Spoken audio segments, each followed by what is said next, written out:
Imagine meeting someone who seems perfect, someone calm, intelligent, confident, the kind of person who makes you feel comfortable within minutes.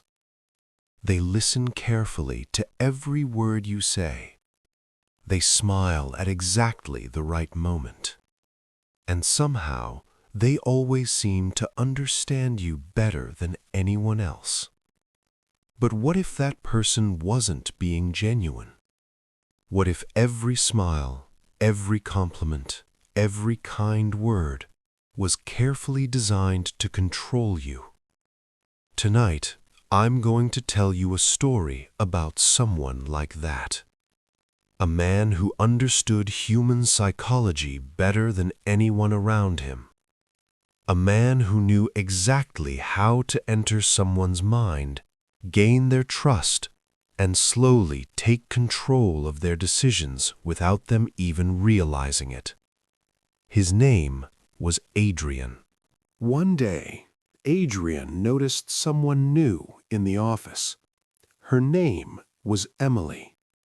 Emily had joined the company only a few weeks earlier. She was quiet, hard-working, and always tried her best. But there was something about her that most people overlooked. She didn't speak much during meetings. She hesitated before sharing her ideas. And when people ignored her suggestions, she simply stayed silent. To everyone else in the office, Emily was just another employee. But Adrian noticed something important, something most people completely miss when observing others. Emily wanted approval. She wanted someone to recognize her effort. And to a manipulator, that is the easiest door to open. Most people think manipulators begin by showing power.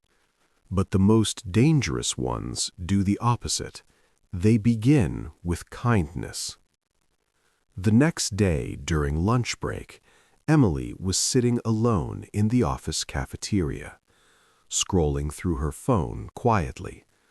Like usual, no one joined her table. Then Adrian walked in.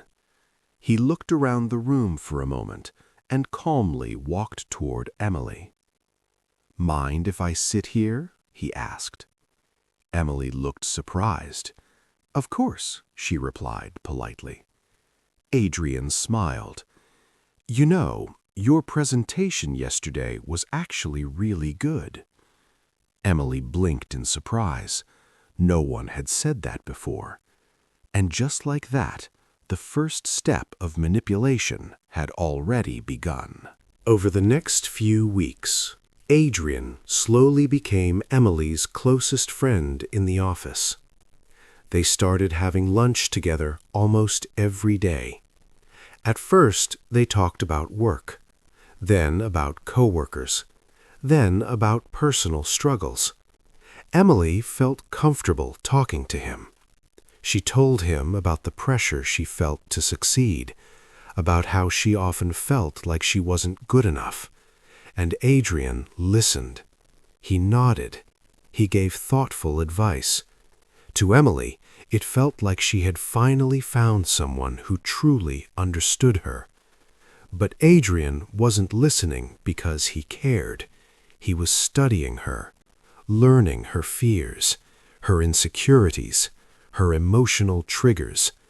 Because once you understand someone's weaknesses, you can control their decisions.